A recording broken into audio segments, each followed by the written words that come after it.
যে এই বিদ্যালয়ৰ ভৱনে আমাৰ বিদ্যালয়লৈ নতুন প্ৰজন্মক আকৃষ্ট কৰিব আৰু বেজেৰা উচ্চতৰ মাধ্যমিক বিদ্যালয় জ্ঞান আৰু প্ৰজ্ঞাৰ আলোকেৰে জিলিকি উঠিব। ভাৰতবৰ্ষৰ স্বাধীনতাৰ গৌৰৱময় বৰ্ষটোত ৰাজ্যৰ শিক্ষা ক্ষেত্ৰত নতুন আলোকৰে পোহৰাই বেজেৰাত ঐতিহ্যমণ্ডিত এই শিক্ষানুষ্ঠানখনৰ বীজ অংকুৰিত হৈছিল। স্থানীয় কেইগৰাকীমান বিদ্যানুৰাগীৰ ঐকান্তিক প্ৰচেষ্টাত প্ৰতিষ্ঠা হোৱা বেজেৰা উচ্চতৰ মাধ্যমিক বিদ্যালয়ে গৌৰৱ উজ্জ্বল ৭৬টা বছৰ অতিক্ৰম কৰিলে। অহা ১৭ জানুৱাৰীৰ পৰা বিদ্যালয়খনে ৩দিনীয়া বৰ্ণাঢ্য কাৰ্যসূচীৰে মহাৰজত জয়ন্তীৰ উৎসৱ পালন কৰিব। ১৯৪৭ চনৰ ফেব্ৰুৱাৰী মাহৰ ১ তাৰিখলৈ এই বিদ্যালয়খন মধ্য ইংৰাজী বিদ্যালয় আছিল। ১৯৫১ চনৰ ১ জানুৱাৰীত চৰকাৰৰ দ্বাৰা স্বীকৃতিপ্ৰাপ্ত হোৱাৰ লগতে ১৯৭৭ চনৰ ১ অক্টোবৰৰ পৰা এই বিদ্যালয়খন প্ৰাদেশিকৃত বিদ্যালয়লৈ পৰিগণিত হয়। ১৯৮৫ চনত বিদ্যালয়খন উচ্চতৰ মাধ্যমিক পৰ্যায়লৈ উন্নত হয়। ২০১৮ চনত বেজেৰা ছোৱালী হাইস্কুল, পশ্চিম বেজেৰা প্ৰাথমিক বিদ্যালয়খনো বেজেৰা উচ্চতৰ মাধ্যমিক বিদ্যালয়ৰ সৈতে চামিলকৰণৰ ফলত অঞ্চলটোৰ শিক্ষা ক্ষেত্ৰৰ এক গুৰুত্বপূৰ্ণ চালিকা শক্তি হিচাপে এই বিদ্যালয়খনে নতুন পৰিচয় লাভ কৰে। ৰাইজৰ দান বৰঙণিৰে প্ৰতিস্থাপিত বিদ্যালয়খনে সম্প্ৰতি ৮ৰো অধিক শিক্ষাৰ্থীৰে পৰম্পৰাগত আৰু নিত্য নতুন পাঠ্যক্ৰমেৰে উজ্বলি উঠিছে। অসমীয়া মাধ্যমৰ বিদ্যালয়সমূহৰ ওপৰত আমাৰ ৰাজ্যখনত বহু দিনৰ পৰা চিন্তা চৰ্চা অব্যাহত আছে। ইংৰাজী মাধ্যমৰ বিদ্যালয়সমূহৰ লগত প্ৰতিযোগিতা কৰিব পৰাকৈ নতুন ভৱন, নতুন ইনফ্ৰাষ্ট্ৰাকচাৰ, স্মাৰ্ট ক্লাছৰুম আদিৰে আমাৰ অসমীয়া মাধ্যমৰ বিদ্যালয়সমূহক সুসজ্জিত কৰাৰ এক প্ৰয়াস আৰু প্ৰচেষ্টা ৰাজ্য চৰকাৰে আৰম্ভ কৰিছিল। ২০২৩ চনৰ ১৫ আগষ্টত ৰাষ্ট্ৰীয় পতাকা উত্তোলন কৰি মুখ্যমন্ত্ৰী হিচাপে মই ঘোষণা কৰিছিলোঁ যে ৰাজ্যৰ ৫০০খন উচ্চ আৰু উচ্চতৰ মাধ্যমিক বিদ্যালয়ক ৮ কোটিৰ পৰা ১০ কোটি টকাকৈ অৰিহণা বা অনুদান আগবঢ়াই আমি অসমৰ ৫০০খন উচ্চ আৰু উচ্চতৰ মাধ্যমিক বিদ্যালয়ক ডন বস্কো আৰু সেণ্ট মেৰী স্কুলৰ লগত সমানে প্ৰতিযোগিতা কৰিব পৰাকৈ আধুনিক বিদ্যালয় নিৰ্মাণ কৰি আমি এটা নতুন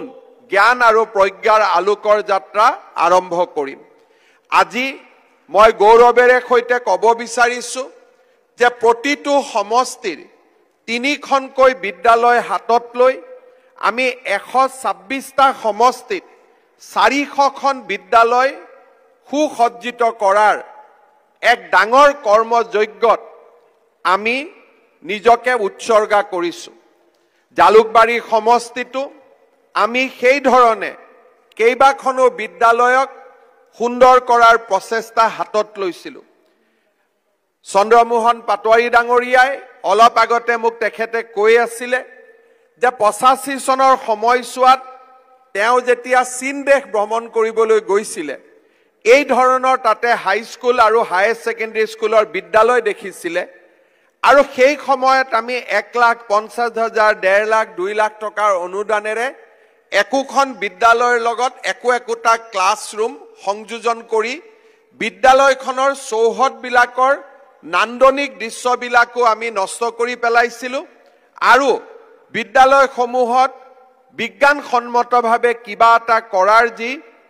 পৰিৱেশ সেই পৰিৱেশো আমি নষ্ট কৰি পেলাইছিলোঁ। আজি মই গৌৰৱ অনুভৱ কৰোঁ যে ৫০০খন বিদ্যালয় সুসজ্জিত কৰাৰ যি প্ৰচেষ্টা আছিল সেই প্ৰচেষ্টাৰ প্ৰথম ফল আজি আমি বেজেৰা উচ্চতৰ মাধ্যমিক বিদ্যালয়ত দেখা পাইছো। আজিৰ দিনটো বেজেৰা ৰাইজৰ বাবে যি ধৰণে গৌৰৱৰ দিন, সেই ধৰণে মোৰ বাবেও ব্যক্তিগতভাৱে গৌৰৱৰ দিন। আৰু ১.৫ বছৰৰ ভিতৰত অসমত আমি ৫-৬খন এনেকুৱা বিদ্যালয় দেখা পাম আৰু ভগৱানে কৰিলে অহা ৫ বছৰৰ ভিতৰত ৫,০০০ এনেকুৱা বিদ্যালয় আমি দেখা পাম। অহা বছৰটোত আমি অসমত আৰু ৫-৬খন নতুনকৈ এনেধৰণৰ উচ্চতৰ মাধ্যমিক আৰু উচ্চ মাধ্যমিক বিদ্যালয় নিৰ্মাণৰ প্ৰচেষ্টা লৈছো। আৰু যিসকলে ঘৰত বহি অসমীয়া মাধ্যম বিদ্যালয়ৰ উন্নতিৰ স্বপ্ন দেখে, যিসকলে নিজৰ ল'ৰা ছোৱালীক ইংৰাজী মাধ্যমৰ বিদ্যালয়ত নামভৰ্তি কৰোৱাই অসমীয়া মাধ্যম বিদ্যালয়ৰ উন্নয়নৰ সপোন দেখে, সেইসকল ব্যক্তিক মই অনুৰোধ কৰিম যে কি ধৰণে আমাৰ জননী জন্মভূমি অসমত অসমীয়া ভাষাৰ বিদ্যালয়ৰ উন্নয়নৰ বাবে এক নতুন কৰ্মযজ্ঞ আৰম্ভ হৈছে, তাক বেজেৰা উচ্চতৰ মাধ্যমিক বিদ্যালয়ত আহি আজি আমি সকলোৱে প্ৰত্যক্ষ কৰিব পাৰো। আমাৰ অসমীয়া মাধ্যমৰ বিদ্যালয়সমূহৰ লগে লগে মই সকলো অঞ্চলতে ইংৰাজী আৰু ইংৰাজীৰ লগত জড়িত বিজ্ঞান কম্পিউটাৰ আদিৰ লগতো সমানে আগবাঢ়ি যোৱাৰ বাবে আমাৰ যুৱ প্ৰজন্মক আমি উৎসাহিত কৰিছো। যোৱা কেইদিনমান আগতে ৰংমহল হাইস্কুলখন আমি সুন্দৰ কৰি নিৰ্মাণ কৰিছিলো আৰু ৰাইজক আমি দুটা বিকল্প দিছিলো যে আপোনালোকে ইংৰাজী আদৰ্শ বিদ্যালয়তো পঢ়িব পাৰে, যি নেকি চৰকাৰে পৰিচালনা কৰিব, আৰু লগতে অসমীয়া বিদ্যালয়খনতো পঢ়িব পাৰিব। আজি মোৰ দৃষ্টিত দুইখন বিদ্যালয়ৰ সুন্দৰ ভৱন হোৱা কাৰণে আমাৰ অসমীয়া মাধ্যম বিদ্যালয়খনত এজনো ছাত্ৰ কমি যোৱা নাই আৰু দুইখন বিদ্যালয়ে সমানে সুন্দৰ কৰি গঢ় লৈ উঠিছে। মই পুনৰ এবাৰ আমাৰ ৰাইজক মই আকৌ এবাৰ অভিনন্দন জনাইছো। আজিৰ এই পবিত্ৰ দিনটোত অক্লান্ত শ্ৰম ত্যাগ আৰু কৰ্তব্য নিষ্ঠাৰে এই বিদ্যালয়খনক পূৰ্ণাংগ ৰূপ দিয়া প্ৰতিষ্ঠাপক প্ৰধান শিক্ষক শৰৎ চন্দ্ৰ ডেকা ডাঙৰীয়া, বিদ্যালয়খনৰ প্ৰথমগৰাকী অধ্যক্ষ লোহিত চন্দ্ৰ শৰ্মা প্ৰমুখ্যে বৰ্তমানলৈ শিক্ষানুষ্ঠানখনৰ গুৰু দায়িত্ব বহন কৰি অহা শ্ৰদ্ধাৰ শিক্ষাগুৰুসকলৰ প্ৰতি গভীৰ শ্ৰদ্ধা নিবেদন কৰিছো। আমাৰ শিক্ষানুষ্ঠানসমূহ 4টা স্তম্ভৰ ওপৰত নিৰ্মিত হয়। শিক্ষানুষ্ঠান ই এটা শৰীৰ, কিন্তু এই শৰীৰক তেজ মঙহ আৰু আত্মাৰে সমৃদ্ধ কৰে শিক্ষক শিক্ষাৰ্থী আৰু অভিভাৱকসকলে। ইয়াতে যিকোনো বিদ্যালয় সফল হ'বলৈ শিক্ষক শিক্ষাৰ্থী আৰু অভিভাৱকসকলে যৌথভাৱে কৰ্ষণ নকৰিলে আমাৰ শিক্ষানুষ্ঠানসমূহ কেতিয়াও জিলিকি নুঠে। ভাৰতৰ সনাতন সভ্যতা সংস্কৃতিয়ে কৈছে প্ৰজ্ঞানং ব্ৰহ্ম, অৰ্থাৎ জ্ঞান আৰু প্ৰজ্ঞাৰ মাজেৰে আমি ব্ৰহ্মক বিচাৰি পাওঁ। ভাৰতবৰ্ষৰ সভ্যতা সংস্কৃতি অতীজৰে পৰা চিৰ প্ৰবাহমান হৈ থকাৰ মূল কাৰণটোৱে হ'ল যে আমাৰ ভাৰতীয় সভ্যতা সংস্কৃতি জ্ঞান আৰু প্ৰজ্ঞাৰ ওপৰত নিৰ্মাণ হৈছিল। একে সময়তে বা তাৰ পিছত গঢ় লোৱা পশ্চিমীয়া দেশৰ বহুকেইটা সভ্যতা বিভিন্ন ভৌগোলিক ৰাজনৈতিক কাৰণত ইতিমধ্যে নষ্ট হৈছে, কিন্তু জ্ঞান আৰু প্ৰজ্ঞাৰ আধাৰত সত্যযুগত ঋষিমুনিসকলে স্থাপন কৰা এই সভ্যতা ৫,০০০ বছৰ পিছতো শক্তিশালী হৈ আছে আৰু চিৰ প্ৰবাহমান হৈ আছে। আৰু সেইবাবেই আমাৰ এই সভ্যতাক আমি স্থায়ী সভ্যতা বুলি ক'ব পাৰোঁ। জ্ঞান আৰু প্ৰজ্ঞাই যেতিয়া এটা সভ্যতাৰ পথ নিদৰ্শন কৰে, সেই সভ্যতা কেতিয়াও মৃত্যুৰ মুখত নপৰে। তাক ভাৰতৰ সনাতন সভ্যতাই আমাৰ বিশ্বৰ বুকুত প্ৰমাণ কৰিছে। স্বামী বিবেকানন্দই কৈছিল, শিশুসকলক শিক্ষা দিওঁতে আমি তেওঁলোকৰ ওপৰত অগাধ বিশ্বাস ৰাখিব লাগিব। মই বিভিন্ন সভাত কোৱাৰ দৰে স্বামী বিবেকানন্দৰ ভাষাত আমাৰ শিক্ষাগুৰুসকলে বিশ্বাস ৰাখিব লাগিব যে প্ৰতিজন শিশুৱেই অনন্য ঐশ্বৰিক শক্তিৰ আধাৰ। শিক্ষকে শিশুৰ অন্তৰত অৱস্থিত নিদ্ৰিত ব্ৰহ্মক জাগৃত কৰাৰ চেষ্টা কৰিব লাগে। শিশুসকলে যাতে নিজে চিন্তা কৰি শিকিব পাৰে তাৰ বাবে উৎসাহ দিব লাগিব। যোগ্য শিক্ষা পালে তেওঁলোক মানুহ হ'ব আৰু জীৱন সংগ্ৰামত নিজৰ সমস্যা নিজে সমাধান কৰিব পাৰিব। আমাৰ ভাৰতীয় সভ্যতাই বিশ্বাস কৰে যে প্ৰতিজন ব্যক্তিৰ শৰীৰ আৰু আত্মাত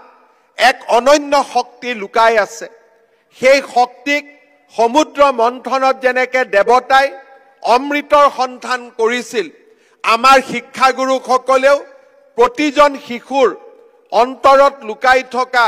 সেই ঐশ্বৰিক শক্তিৰ এক অনুসন্ধানত নিজকে ব্ৰতী কৰিব লাগে। আজি যদি আমি পৃথিৱীৰ চাৰিওফালে আমি যাক সফল বুলি কওঁ, সফল বৈজ্ঞানিক, সফল সাহিত্যিক, সফল অভিযন্তা, সফল চিকিৎসক, আমি যদি গোটেইবিলাকক চাবলৈ যাওঁ তেতিয়াহ'লে আমি দেখা পাম যে প্ৰত্যেকজন এনে মহতো মহিয়ান ব্যক্তিৰ জন্ম সাধাৰণ পৰিয়ালত হৈছিল। আমি পৃথিৱীৰ যদি চাৰিওফালে চাওঁ এনে কোনো অসাধাৰণ ব্যক্তিক আমি দেখা নাপাম যাৰ জন্ম সাধাৰণ পৰিয়ালত হোৱা নাছিল। যিসকলে অসাধাৰণ পৰিয়ালত জন্মে তেওঁলোকে কিমান দূৰলৈ আগুৱাব পাৰে সি সদায় বিতৰ্কত আবদ্ধ হৈ থাকে। কিন্তু যিসকল সন্তান অসাধাৰণ হ'ব বিচাৰে তেওঁলোকৰ জন্ম সদায়েই সাধাৰণ পৰিয়ালত, তাক আজি আমি বিশ্বৰ চাৰিওফালে চালে দেখা পাওঁ। আৰু সেইকাৰণেই মই শিক্ষকসকলক অনুৰোধ কৰিম, আমাৰ অভিভাৱকসকলক অনুৰোধ কৰিম যে কোনোবা দৰিদ্ৰ বা মধ্যবিত্ত সন্তানৰ বা মধ্যবিত্তৰ ঘৰত জন্ম লাভ কৰাৰ বাবেই তেওঁলোক যে অসাধাৰণ হ'ব নোৱাৰিব তাক আমি কোনেও সেই যুক্তি গ্ৰহণ কৰিব নালাগে। বৰঞ্চ যেতিয়াই এজন ছাত্ৰ আটাইতকৈ দৰিদ্ৰ ঘৰৰ পৰা আহে, মধ্যবিত্ত ঘৰৰ পৰা আহে, তেতিয়াই আমি অনুভৱ কৰিব লাগে যে এইজন ছাত্ৰ ছাত্ৰীৰ বুকুতেই অসীম বাহুৰ বল লুকাই আছে। এইজন ছাত্ৰ ছাত্ৰীয়ে এজন অসাধাৰণ ব্যক্তিক পৰিণত হ'ব পাৰে। আৰু আমাৰ সভ্যতা সংস্কৃতিয়ে এই কথাকে বাৰে বাৰে কৈছে যে প্ৰতিজন ব্যক্তিৰ জীৱনত, প্ৰতিজন ব্যক্তিৰ শৰীৰত পৰমাত্মা নিজেই সংস্থাপিত হৈ থাকে আৰু তাৰ সন্ধান কৰিব পৰাটোৱেই, তাৰ কৰ্ষণ কৰিব পৰাটোৱে হৈছে একোজন শিক্ষক আৰু একোজন অভিভাৱকৰ কৃতিত্ব। সত্যনাথ বৰা ডাঙৰীয়াই কৈছিলে, বিদ্যা মানৱ মনৰ দৃপ্তি, তাৰ ৰশ্মিৰ পোহৰত কাম কৰি মানুহে ধন, মান আৰু যশস্যা লাভ কৰে। সৎ কৰ্ম আৰু জগতৰ কল্যাণৰ সাধনৰ যোগেদি মান যশস্যা লাভ কৰিব পাৰি। এই সকলোবোৰৰ মূলতে হৈছে বিদ্যা। বিদ্যাই মানুহৰ অন্তৰৰ অজ্ঞান আন্ধাৰ দূৰ কৰি মানুহক জ্ঞানৰ জ্যোতিৰে আগবঢ়াই লৈ যায়। বিদ্যাৰ পৰিৱৰ্তন প্ৰতিটো সমাজৰ চাহিদাৰ লগত থাকি বিদ্যাৰ পৰিৱৰ্তন, বিদ্যাৰ গাঁথনিৰ পৰিৱৰ্তন হোৱাটো স্বাভাৱিক। এটা সময়ত আমাৰ ইঞ্জিনিয়াৰিং কলেজত যেতিয়া আমি পঢ়িবলৈ যাওঁ তাৰ পাঠ্যপুথিত কেনেকৈ একোটা দুমহলীয়া বিল্ডিং বনাব পাৰি তাৰ জ্ঞান শিক্ষাৰ্থীসকলক দিয়া হৈছিল। কিন্তু সময়ৰ চাহিদাৰ লগে লগে বিদ্যাৰ পৰিৱৰ্তন হয় আৰু যেতিয়া আজি আমাৰ প্ৰজন্ম ইঞ্জিনিয়াৰিং কলেজত গৈছিলে তেতিয়া 10 তলীয়া বিল্ডিং কেনেকৈ বনাব পাৰি তাৰ শিক্ষা দিয়া হৈছিলে। কিন্তু আজি যেতিয়া সময়ৰ পৰিৱৰ্তন হয়, সমুদ্ৰৰ মাজতো সমুদ্ৰত নতুনকৈ সমুদ্ৰৰ কাষত মাটি পেলাই সমুদ্ৰক বিজয় কৰিও, সমুদ্ৰক জয় কৰিও কেনেকৈ মানুহৰ কলনী বনাব পাৰি, আৱাস বনাব পাৰি তাৰ বিষয়ে আমাক জ্ঞান আগবঢ়োৱা হয়। কিন্তু এটা কথা স্পষ্ট, যিসকলে স্থবিৰ হৈ থাকে, যিসকলে পুৰণি জ্ঞানৰ লগত নতুনক সংযোজন কৰিব নোখোজে তেওঁলোক প্ৰতিযোগিতাৰ পৰা আঁতৰি যায় আৰু সেই কাৰণে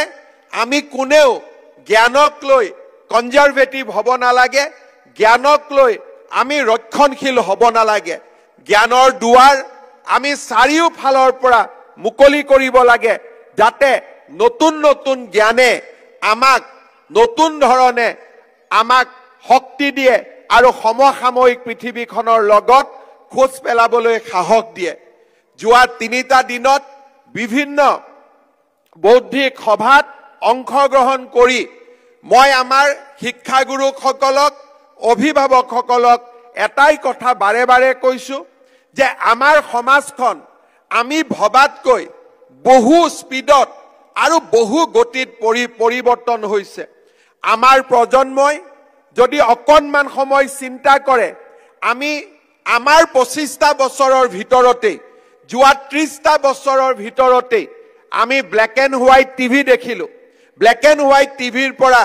আমি কালাৰ টিভি দেখিলো আমি দৈনিক বাতৰি কাকত দেখিলো আমাৰ প্ৰজন্মই দূৰদৰ্শনৰ বাতৰি দেখিলে আমাৰ প্ৰজন্মই প্ৰাইভেট চেনেলৰ বাতৰি দেখিলে আমাৰ প্ৰজন্মই এই সময়ছোৱাৰ মাজতে ইনষ্টাগ্ৰাম ফেচবুক টুইটাৰ দেখিবলৈ পালে আমাৰ প্ৰজন্মই এটা সময়ৰ ভিতৰতে উৰাজাহাজত কেনেকৈ বাছত যোৱা যাত্ৰীও উৰাজাহাজত উঠিব পৰা হল সেয়াও আমাৰ প্ৰজন্মই নিজ চকুৰে প্ৰত্যক্ষ কৰিলে আমাৰ প্ৰজন্ম এটা আটাইতকৈ কব গলে পৰিৱৰ্তন দেখিব পৰা আমি এটা প্ৰজন্ম যিটো প্ৰজন্মই আমি যিটো গতিত পৰিৱৰ্তন দেখিছো আৰু সেই গতিতেই যদি পৃথিৱী চলি থাকে তেতিয়াহলে এই পৃথিৱীখন আৰু আমি দেখা পৃথিৱীৰ মাজত এটা সম্পূৰ্ণ বিপৰীত প্ৰতিচ্ছবিও আমি দেখা পাওঁ যে এসময়ত কবিতা লিখিবৰ বাবে আমাক কবিৰ প্ৰয়োজন হৈছিল গল্প লিখিবৰ বাবে আমাক গল্পকাৰৰ প্ৰয়োজন হৈছিল উপন্যাস লিখিবৰ বাবে উপন্যাসিকৰ প্ৰয়োজন হৈছিল মোৰ এতিয়াও মনত আছে অসীমত যাৰ হেৰাল সীমা কাঞ্চন বৰুৱাৰ উপন্যাসে আমাক কোনোবা এখন পৃথিৱীলৈ লৈ গৈছিল কিন্তু আজি বিজ্ঞানে মানুহৰ মনতকৈ আগত খোজ কাঢ়িছে এতিয়া যদি কোনোবা এটা সফটৱেৰত গৈ আমি কাঞ্চন বৰুৱাৰ নভেলখন অসীমত যাৰ হেৰাল সীমাখন স্ক্যান কৰি সফটৱেৰটোত সোমাই দিওঁ আৰু যদি কওঁ যে 30 সেকেন্ডৰ ভিতৰত ইয়াতকৈ ভাল উপন্যাস এখন মোক বনাই দিব লাগে 30 সেকেন্ডৰ ভিতৰত কম্পিউটাৰে বা চাট জিপিটিয়ে আমাক তেনেকুৱা এখন উপন্যাস বনাই দিব পাৰে যদি মই আটাইবোৰ কবিতা 10টা কবিতা ধুনিয়াকৈ কম্পিউটাৰত স্ক্যানিং কৰি দি কওঁ যে 11 নম্বৰ কবিতা এটা মোক বনাই দিয়ক যি এই 10টা কবিতাতকৈও আৰু অধিক সুন্দৰ হওক অৰ্থাৎ এতিয়া আমি যি কাম আমাৰ মানসিকতাই কৰিছিল যি কাম আমাৰ বৌদ্ধিক শক্তিয়ে কৰিছিল সেই কাম এতিয়া মেচিনে আমাক কৰি দিব পাৰে এতিয়া আমাক ধুনিয়া কবিতা লিখিবলৈ কবিৰ প্ৰয়োজন নাই গল্পকাৰ প্ৰয়োজন নাই ওপনি নভেল লিখিবৰ বাবে নভেলিষ্টৰ প্ৰয়োজন নাই কিন্তু ইয়াৰ মাজতো আমি ক'ব লাগিব যে গল্পও মানুহে লিখিছিল উপন্যাসও মানুহে লিখিছিল আৰু এই সকল লোকক অপ্ৰাসংগিক কৰা সফটৱেৰটো এই মানুহেই সৃষ্টি কৰিছে কোনোবাই বেলেগ গ্ৰহৰ পৰা আহি সৃষ্টি কৰা নাই মানুহৰ সৃজনী শক্তিৰ ওপৰত গৈ কাম কৰিবৰ কাৰণে যিমান সফটৱেৰ বনাইছে সেয়াও মানুহেই বনাইছে অৰ্থাৎ আমাৰ ভাবিব পৰা শক্তিতকৈও মানুহ আজি দ্ৰুত গতিত আগুৱাই গৈছে সেই কাৰণে বিদ্যালয়ৰ পাঠ্যপুথিৰ লগতে আমাৰ ছাত্ৰ ছাত্ৰীসকলে artificial intelligence machine learning quantum ফিজিক্সৰ দৰে নতুন নতুন কথাবোৰ আয়ত্ত কৰাৰ প্ৰয়োজন কাৰণ আমাৰ ভৱিষ্যতৰ সমাজখন বিজ্ঞান আৰু প্ৰযুক্তিৰ ওপৰত নিৰ্ভৰ কৰিব আৰু আমাৰ সমাজৰ গতি এটা সম্পূৰ্ণ নতুন দিশলৈ পৰিণত হ'ব আজি যদি মই ধেমালি ভাষাত ক'ব খোজো আগতে লৰা আৰু ছোৱালীৰ বিয়া পাতিবৰ কাৰণে দেউতাক মাক বা পৰিয়ালে কাৰোবাৰ ঘৰত গৈ লৰা আৰু ছোৱালী চাবলগীয়া হৈছিল এতিয়া ফেসবুক ওলোৱাৰ পিছত যেতিয়াই খুদো বাবা তোমালোক কেনেকে লগ পাইছিলা আমি ফেসবুকত লগ পাইছিলো অৰ্থাৎ বিয়াৰ যিটো ডেফিনেশন সেই ডেফিনেশ্যনো বিজ্ঞান আৰু প্ৰযুক্তিবিদ্যাই পৰিৱৰ্তন কৰিছে কিন্তু ইয়াৰ পিছতো আমি জানিম যে পৃথিৱীত যিমান প্ৰযুক্তি ওলাব প্ৰযুক্তিৰ সৃজনীমূলক চিন্তা নাথাকে নিজে কৰিব নোৱাৰে মানুহে যেতিয়া কৰিব কয় তেতিয়াহে প্ৰযুক্তিয়ে কাম কৰিব পাৰে অৰ্থাৎ যেটো নিয়ন্ত্ৰণৰ সুইচ হেতু সদায় মানুহৰ লগত থাকিব আৰু মানুহে এই প্ৰযুক্তিক নিয়ন্ত্ৰণ কৰিব আৰু তাৰ বাবে প্ৰযুক্তিতকৈও মেধা প্ৰযুক্তিতকৈও শক্তিশালী আমি আমাৰ যুৱ প্ৰজন্মক নিৰ্মাণ কৰি উলিয়াব লাগিব আৰু সেয়েহে আজি আমি আমাৰ মনত কোনো সন্দেহ নাই যে আমাৰ ছাত্ৰ ছাত্ৰী সকলক নতুন নতুন শিক্ষাৰে নতুন নতুন প্ৰযুক্তিৰে আমি আমাৰ শিক্ষাৰ্থী সকলক শক্তি দিব লাগিব কৰ্ম প্ৰেৰণা দিব লাগিব আৰু আগুৱাই যাব লাগিব কিন্তু এটা কথা আমি সদায় মনত ৰাখিম যে জ্ঞান আমি আহৰণ কৰিব পাৰো কিন্তু প্ৰজ্ঞা মানুহৰ এক নিজস্ব সৃজনী শক্তি যি জ্ঞানৰ শেষত বা যি জ্ঞানৰ আধাৰ মানৱ জাতিৰ কল্যাণ নহয় তেনে জ্ঞান বহুদিন প্ৰাসংগিক হৈ নাথাকে আমি যিমানে আগবাঢ়ি যাওঁ মানুহৰ জীৱনৰ যি আধাৰ সেই আধাৰক আমি কেতিয়াও পৰিৱৰ্তন কৰিব নোৱাৰো সেইবাবে আমি বিজ্ঞান প্ৰযুক্তি সৃজনী শক্তি সকলোকে লৈ আগবাঢ়ি যোৱাৰ সমান্তৰালভাৱে আমি মানৱীয় গুণ আৰু প্ৰমূল্যসমূহক আমাৰ অন্তৰত সদায় জগাই ৰাখিব লাগিব স্বামী বিবেকানন্দই কৈছিল যে আমাৰ ছাত্ৰ ছাত্ৰীসকলে অতীতলৈ উভতি চাব লাগে অতীতৰ অতল গহ্বৰত প্ৰৱেশ কৰিব লাগে আৰু অতীতৰ অতল গহ্বৰত প্ৰৱেশ কৰি নিজৰ সভ্যতা নিজৰ সংস্কৃতি নিজৰ মানৱীয় প্ৰমূল্যসমূহক শক্তিশালী কৰি আমি ভৱিষ্যতৰ ফালে চাব লাগে যিমান দূৰ ভৱিষ্যতৰ ফালে আমি চাব পাৰো সিমান দূৰ ভৱিষ্যতৰ ফালে আমি চাব লাগে আৰু এখন শক্তিশালী সমাজ শক্তিশালী ৰাষ্ট্ৰ আৰু শক্তিশালী আমাৰ দেশৰ নিৰ্মাণৰ বাবে আমি নিজকে নিয়োগ কৰিব লাগে আজি আমাৰ ভাৰতবৰ্ষ সমগ্ৰ পৃথিৱীৰ ভিতৰতে এখন এমাৰ্জিং নেশ্যন হিচাপে এখন আগবাঢ়ি অহা ৰাষ্ট্ৰ হিচাপে আজি আমি নিজক আগবঢ়াই লৈ যাব পাৰিছো প্ৰধানমন্ত্ৰী নৰেন্দ্ৰ মোদী ডাঙৰীয়াই অমৃত কালৰ সময়ছোৱাত 2047 চনলৈ আমাৰ ৰাজ্যখন আমাৰ ৰাষ্ট্ৰখন সামাজিক ৰাজনৈতিক অৰ্থনৈতিক শিক্ষা বিজ্ঞান প্ৰযুক্তি সাহিত্য কলা সংস্কৃতিকে ধৰি সকলো দিশতে ভাৰতক বিশ্বৰ সৰ্বশ্ৰেষ্ঠ দেশ হিচাপে প্ৰতিষ্ঠা কৰাৰ বাবে আমাক সকলোকে আহ্বান জনাইছে মোদী ডাঙৰীয়াই বাৰে বাৰে কৈছে যে যিসকলে 2047 চনৰ ভাৰতখন দেখা পাব তেওঁলোক অমৃতৰ সন্তান কাৰণ সেই সময়লৈ ভাৰত এখন ডেভেলপ নেশ্যন হিচাপে নিজক প্ৰতিষ্ঠা কৰিবলৈ সক্ষম হ'ব মই বিশ্বাস কৰো যে আমাৰ ছাত্ৰ ছাত্ৰী সকলে অভিভাৱক সকলে আমি অমৃতৰ সন্তানসমূহ গঢ়ি তুলিবৰ বাবে নিজক আকৌ এবাৰ নিয়োগ কৰাৰ বাবে আকৌ এবাৰ সমৰ্পণ কৰাৰ বাবে আমি এই ধৰণৰ অনুষ্ঠানবোৰত আকৌ এবাৰ আমি প্ৰতিজ্ঞাবদ্ধ হ'ব লাগে আজি বেজেৰা উচ্চতৰ মাধ্যমিক বিদ্যালয়ে ৭৫টা বছৰ অতিক্ৰম কৰিলে এই মঞ্চত থিয় হৈ আজি আমি এটা নতুন ভৱন দেখিছো আমি এটা নতুন সময় দেখিছো কিন্তু এই বিদ্যালয়খন নিৰ্মাণ কৰাৰ 1947 চনৰ দিনবোৰলৈ যদি আমি উভতি চাওঁ তেতিয়ালে আমি বুজি পাম যে এটা প্ৰজন্মই এই বিদ্যালয়খন নিৰ্মাণ কৰাৰ বাবে কিমান সংগ্ৰাম কৰিবলগীয়া হৈছিল তেতিয়া দিছপুৰলৈ যোৱা কঠিন কাম আছিল মুখ্যমন্ত্ৰীক সাক্ষাৎ পোৱাটো চিন্তাৰ বাহিৰত আছিল এজন যদি কিবা কৰি ইন্সপেক্টৰ অফ স্কুলক লগ পোৱা যায় সেই সময়টো সেইটোৱে আটাইতকৈ ডাঙৰ সময় বুলি সেই সময়ত অভিহিত হৈছিল সেই সময়ত বেজেৰাৰ পৰিৱেশ কেনেকুৱা আছিল 92-93 চনৰ পৰিৱেশ মই নিজে দেখিছো 47ৰ মই পৰিৱেশ দেখা নাই সেই সময়ত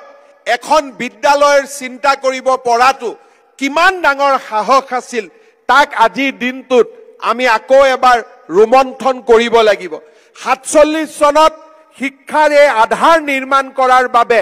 আজি আমি ইয়াত থিয় হ'ব পাৰিছো আৰু তেনেকৈ আমি যদি আজি আৰু নতুন আধাৰ নিৰ্মাণ কৰো অহা 75 বছৰত আমাৰ পিছৰ প্ৰজন্মই সেই আধাৰসমূহৰ সুফল লাভ কৰিবলৈ সক্ষম হ'ব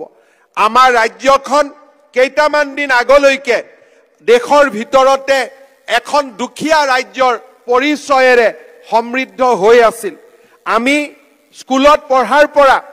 পোষ্ট গ্ৰেজুৱেট পাছ কৰালৈকে আৰু 2009 চনত মই স্বাস্থ্য মন্ত্ৰীৰ দায়িত্ব লোৱালৈকে এই সমগ্ৰ সময়ছোৱা যেতিয়াই মোক কোনোবাই সুধিছিল অসমত মেডিকেল কলেজ কিমান আছে মই উত্তৰত কৈছিলো 3খন মেডিকেল কলেজ আছে কিন্তু আজি যদি মই ইয়াত আটাইতকৈ চুকা লৰাজনকো সুধো যে অসমত মেডিকেল কলেজ কেইখন আছে উত্তৰ দিবলৈ কষ্ট পাব আমি উত্তৰ দিব কষ্ট পোৱা নাছিলো কাৰণ আমি জানিছিলো 3খন মেডিকেল কলেজ আছে গুৱাহাটী শিলচৰ আৰু ডিব্ৰুগড় কিন্তু আজি যদি মই আটাইতকৈ ডাঙৰ ছাত্ৰ এজনক কুইজত যদি সুধো যে অসমত আজি কেইখন মেডিকেল কলেজ আছে আমাৰ উত্তৰটো ভুল হৈ যাব কাৰণ প্ৰত্যেক বছৰে সংখ্যাটোৰ পৰিৱৰ্তন হৈছে মুখ্যমন্ত্ৰী হিচাপে মই জানো যে এই মুহূৰ্তত 14খন মেডিকেল কলেজ আছে কিন্তু 1 ফেব্ৰুৱাৰীত এই মেডিকেল কলেজ 15খন হ'বগৈ আৰু অহা বছৰ যদি মই ইলেকশ্যনৰ সময়ত ইয়াত আহো তেতিয়ালৈকে মেডিকেল কলেজে 18খন পাবগৈ অৰ্থাৎ আজি অসমৰ উন্নতি আমি নিজেই ধৰিব নোৱাৰাকৈ আজি তীব্ৰ গতিত আগুৱাই গৈছে আজি যদি মই কাৰোবাক সুধো অসমত ব্ৰহ্মপুত্ৰৰ ওপৰত দলং কেইখন আছে উত্তৰ দিয়াটো ইমান সহজ নহব কাৰণ আমি ব্ৰহ্মপুত্ৰৰ ওপৰত গুৱাহাটীত দলং দেখিলো গুৱাহাটীৰ দলংখনৰ ওপৰত কেতিয়া দুখন দলং হল আমি নিজেও ধৰিবই নোৱাৰিলো কলিয়া ভুমুৰাত এখন দলং আছিল তাৰ লগত আৰু এখন দলং কেতিয়া হল তাক আমি ধৰিবই নোৱাৰিলো ধলা আৰু খদিয়াত আটাইতকৈ দীঘল পথ দলং আটাইতকৈ দীঘল ৰেলৱে দলং কেতিয়া হল তাক আমি ধৰিবই নোৱাৰিলো অহা কেইটামান দিনৰ ভিতৰত গুৱাহাটী উত্তৰ গুৱাহাটীৰ মাজত দলং আমি দেখা পাম এইখন দলং দেখা পাই অলপ আগবাঢ়ি গলে এতিয়া আমি দেখা পাম যে খোৱালকুছি আৰু পলাশবাৰীৰ মাজত দলঙৰ কাম দিনে ৰাতিয়ে চলি আছে আৰু যদি অহা বছৰ এই সময়ত আমি লগ পাওঁ তেতিয়ালৈকে ফুলবাৰী আৰু ধুবুৰীৰ মাজত ব্ৰহ্মপুত্ৰৰ দলঙৰ নিৰ্মাণৰ কাম শেষ হ'ব এনেকৈ চাই থাকোতে ফেব্ৰুৱাৰী মাহত নাৰেংগী আৰু কুৰুৱাৰ মাজতো দলঙৰ কাম আৰম্ভ হৈ যাব আৰু এনেকৈ চাই থাকোতে দৰং আৰু নগাঁৱৰ মাজতো আৰু এখন দলঙৰ নিৰ্মাণৰ কাম এই সময়ছোৱাতে আৰম্ভ হ'ব আৰু সপোন লাগিলেও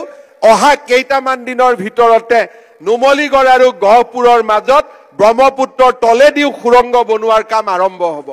আজি আমি উত্তৰো দিব নোৱাৰো যে ব্ৰহ্মপুত্ৰৰ ওপৰত কেইখন দলং আছে প্ৰতিটো জিলাত একোখনকৈ ব্ৰহ্মপুত্ৰৰ দলং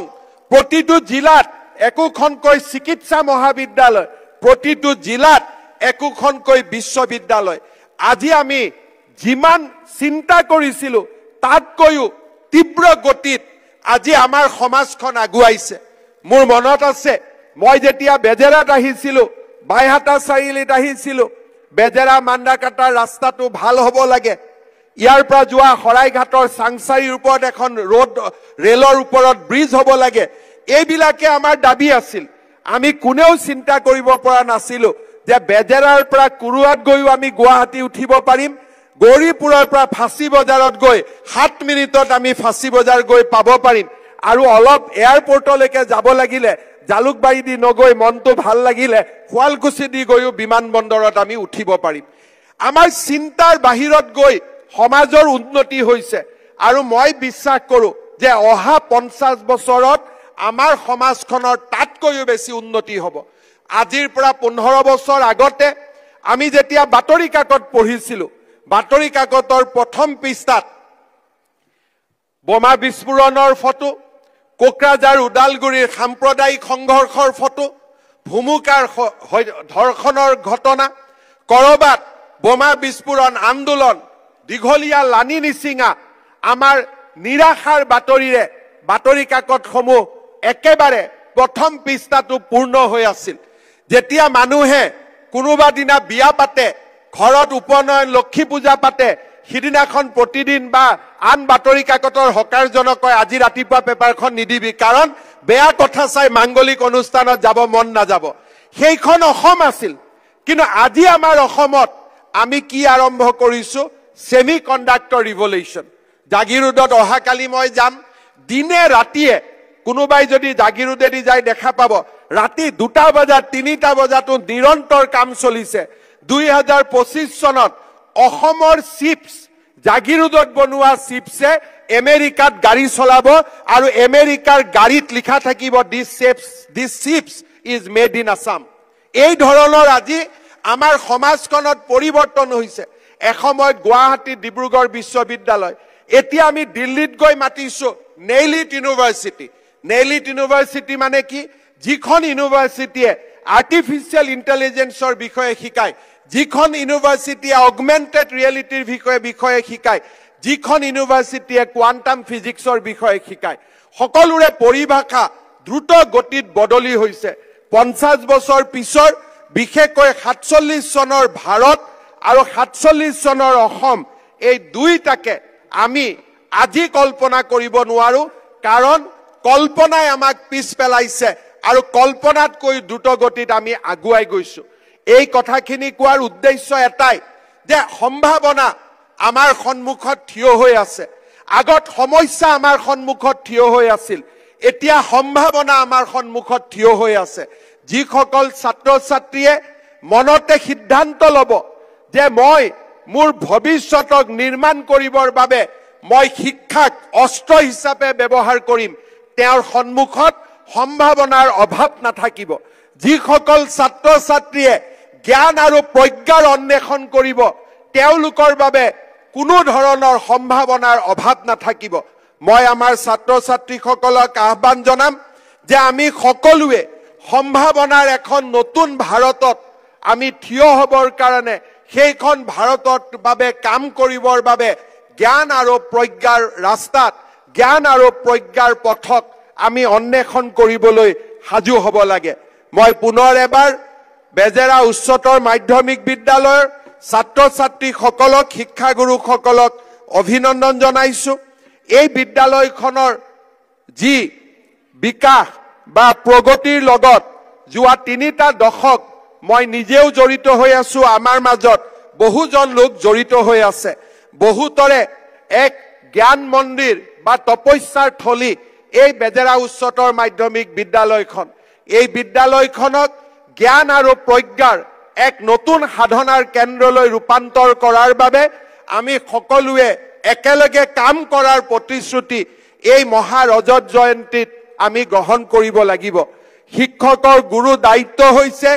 জ্ঞানৰ জ্যোতিৰে শিক্ষাৰ্থীৰ মনৰ পৰা অজ্ঞান অন্ধকাৰ বিনাশ কৰা আৰু ভৱিষ্যতৰ দিক নিৰ্দেশনা দিয়া। ছাত্ৰ ছাত্ৰীসকলৰ দায়িত্ব হৈছে জ্ঞান আৰু প্ৰজ্ঞাৰ অন্বেষণেৰে আমি নিজকে উপযুক্ত মানৱ সম্পদ হিচাপে নিৰ্মাণ কৰা। অভিভাৱকসকলৰ দায়িত্ব হৈছে নিজৰ সন্তানে যাতে আটাইতকৈ উৎকৃষ্টতম শিক্ষা পাব পাৰে, তাৰ বাবে নিজকে আমাৰ ছাত্ৰ ছাত্ৰীৰ কল্যাণৰ হকে নিয়োগ কৰা। মই আশা কৰো শিক্ষানুষ্ঠান,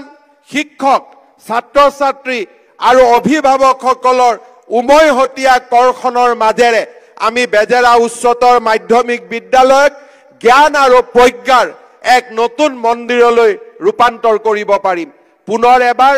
আজিৰ এই সুন্দৰ দিনটোত মই লোক নিৰ্মাণ বিভাগৰ